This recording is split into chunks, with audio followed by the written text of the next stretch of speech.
What's going on, everybody? This is Afro Think Tank. Now, it's come to my attention that there are some people that call themselves ADOS and they call themselves FBA and they also consider themselves Pan African.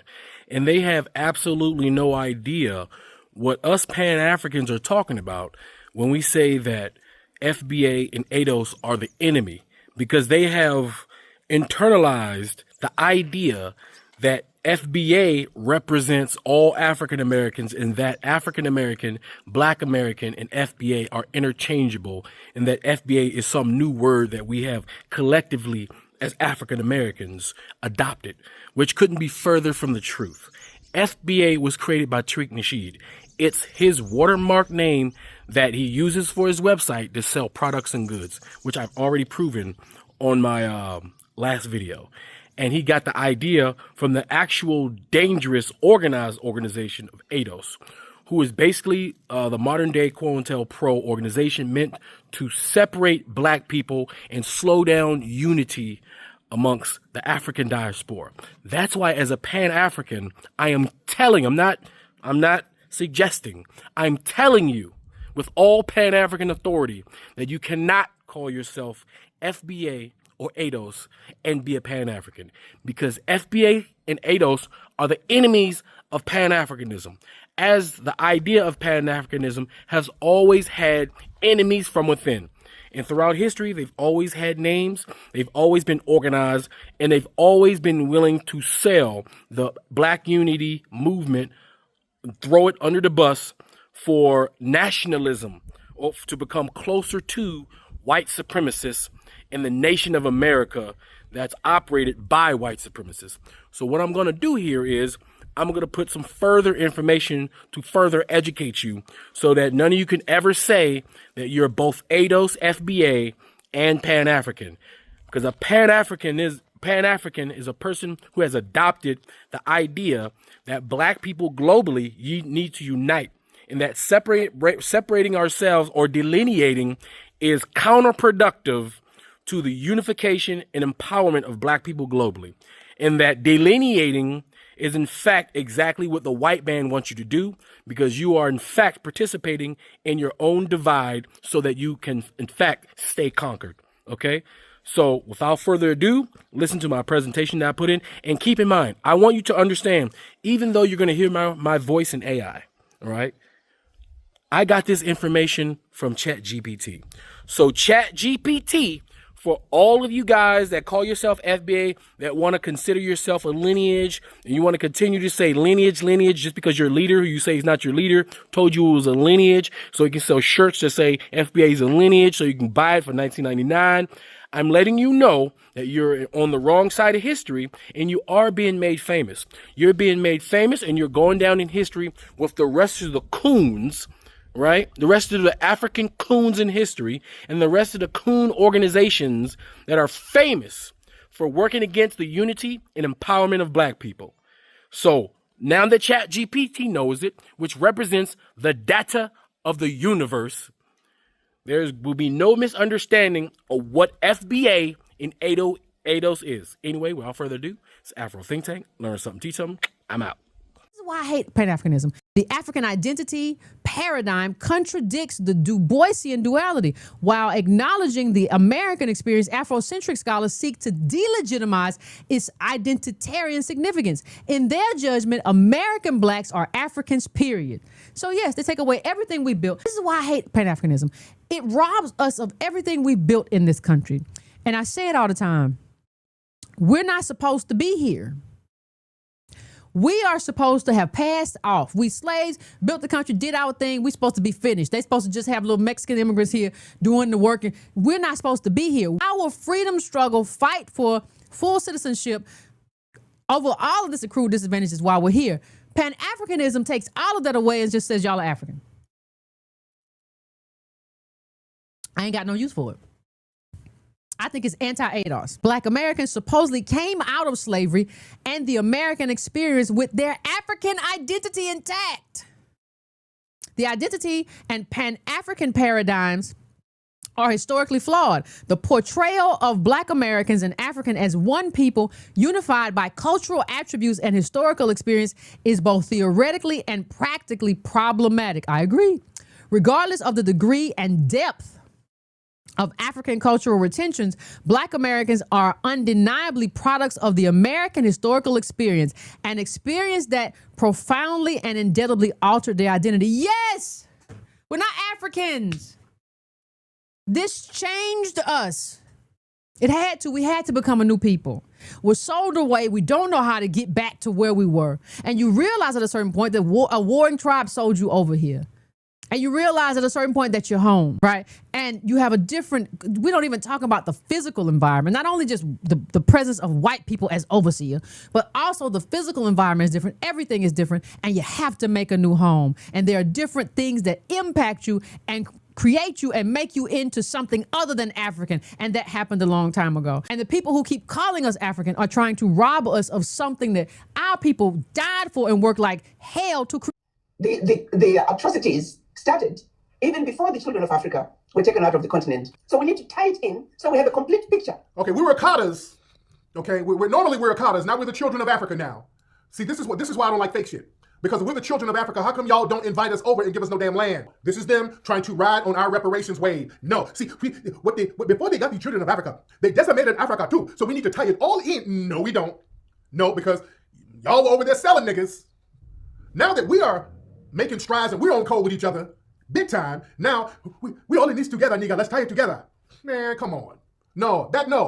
Y'all had a chance to do that a long time ago. Hell no. Some of y'all we still cool, but when it comes to us and our reparations claims and all that, no. Y'all ain't got nothing to do with that. Nothing to do with that at all. Because they understand, if we can get it from this government here, we're gonna start hitting up them governments over there for selling some of us. Some of y'all. And some of y'all need to cut them damn checks too when we get through with these white supremacists. We're gonna be looking at you for some of that. How Black collaboration with white supremacy slowed African-American unity and global Pan-Africanism. Throughout history, the greatest threats to African liberation haven't always worn white hoods or colonial uniforms. Sometimes they wore familiar faces. In this lesson, we dive deep into the historical and modern African-American organizations, figures, and institutions that, knowingly or unknowingly, work with white supremacist systems, Christian nationalist movements, and conservative political structures to undermine Black unity, Pan-Africanism, and global liberation. This is not about shame, it's about truth. Part 1. Early Betrayals, the 1800s. 1. The American Colonization Society, ACS, founded 1816, supported by white Christian elites, Southern slaveholders, and even some abolitionists. Goal: relocate free Black Americans to Liberia, West Africa. The truth, while some Black people saw this as a chance to escape racism, the ACS was rooted in racist ideology. It aimed to remove free Black populations so they wouldn't inspire enslaved Africans to rebel. Complicity. Some Black clergy and leaders, including Paul Cuff, promoted this idea of return, despite it aligning with white supremacist fears, not Black liberation. They wanted us gone, not free. That's the truth behind the ACS. Part 2. Ideological obstruction. Late 1800s to early 1900s. 2. Booker T. Washington's accommodationist model. Famous for Atlanta Compromise speech, 1895. Philosophy: don't push for civil rights. Submit, learn trades, and cooperate with white society. Supporters: white philanthropists like Andrew Carnegie, white Southern elites. Opposition: Webb Du Bois, Marcus Garvey, and Pan-Africanists. Effect: delayed calls for civil rights and political power in exchange for temporary vocational gains. Washington wasn't evil, he was strategic. But his strategy gave white supremacy space to breathe, while smothering Black radical voices. Part 3. Sabotage in the shadows, mid-1900s. 3. COINTELPRO and Black informants. Run by J. Edgar Hoover's FBI. Time period 1956 to 1971. Goal: prevent a Black Messiah and destroy Black radical organizations. Tactics: infiltration, surveillance, character assassination, and instigating internal conflict. Used informants in Nation of Islam, Malcolm X assassination. Black Panther Party, Fred Hampton assassination. SNCC and SCLC. Notable names: Gene Roberts infiltrated Malcolm X's circle, William O'Neill, Fred Hampton's betrayer. They didn't just kill our leaders, they used us to do it. Part 4, Black Christian compliance, institutional silence. 4, the role of certain black churches affiliated with conservative white evangelical groups and democratic political machines. Messages pushed, turn the other cheek, avoid confrontation, pray, don't protest. Suppressed liberation theology, black nationalism, and African spirituality. Not all churches, many black churches were on the front lines, but others were strategically co-opted to neutralize revolutionary thought. When pastors fear the IRS more than injustice, the pulpit becomes a plantation. Part 5, Rise of Black Conservative Messengers, 1980s present. 5, Black conservative mouthpieces for the right wing.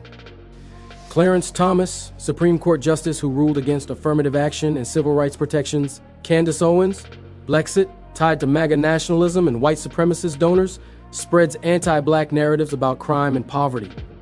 Thomas Sowell and Walter Williams, intellectuals whose critiques of systemic racism have been adopted by white supremacists despite their nuanced original ideas. Bishop Harry Jackson and black Christian nationalists helped merge black churches into far-right evangelical coalitions. These figures aren't just different thinkers. They are used as black camouflage for white nationalist ideas. Part 6, Modern Division, ADOS, FBA, and the New Digital Proxy War.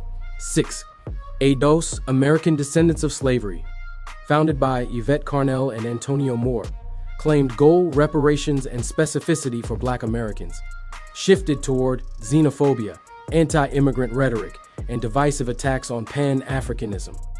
Funded by unknown sources, but aligned often with right-wing and MAGA platforms. Tactics: attack African and Caribbean immigrants. Claim Pan-Africanism is a scam. Spread disinformation online. 7. FBA Foundational Black Americans. Founded by Tariq Nasheed. Philosophy: focus on lineage-based identity and internal nationalism. Criticism: promotes division among black people globally. Attacks Pan-Africanists, African immigrants, and civil rights icons. Often amplifies white supremacist talking points in black language. These movements began with a righteous cause, but they've become pawns in a digital war funded by those who fear a united African front. Final reflection: every freedom movement has internal enemies, those who sell out, those who stay silent, and those who choose comfort over courage. The history of black people in America and across the diaspora has been shaped not only by open racism, but by those among us who stood in the way of unity. Whether they were bought, misled, or desperate, the consequences were real. Liberation slowed, leaders lost, movements fractured. Closing message: if we are to build a future rooted in African unity and global black power, we must study not just our heroes, but also the traitors, collaborators, and saboteurs. Only then can we ensure the next generation doesn't repeat the same mistakes.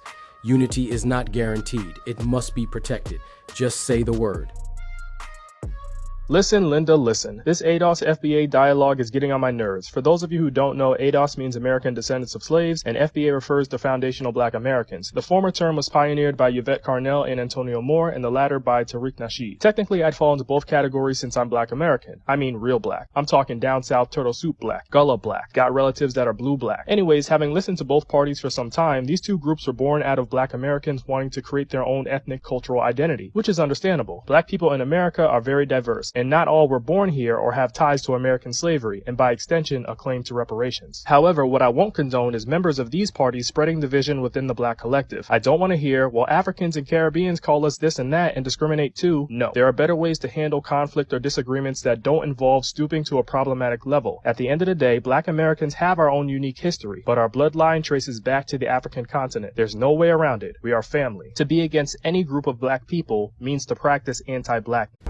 Wait. Before you go, for all my subscribers and philanthropists out there, I'm building a solar power community water bowl system in Nigeria. It's going to cost between $5,000 and $6,000. I'm trying to raise money. If you want to participate and help me build this solar power water system, please donate to the Cash App and put solar water in the notes. Solar water in the notes. I'll put PayPal, Stripe, and Zelle. Anyway, thank you. That's all I got to say. It's Afro Think Tank. Learn something, teach something. I'm out.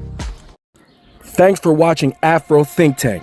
Don't forget to like, share, and subscribe. And follow me on Substack and Patreon for more content. Remember, it's Pan-Africanism or nothing.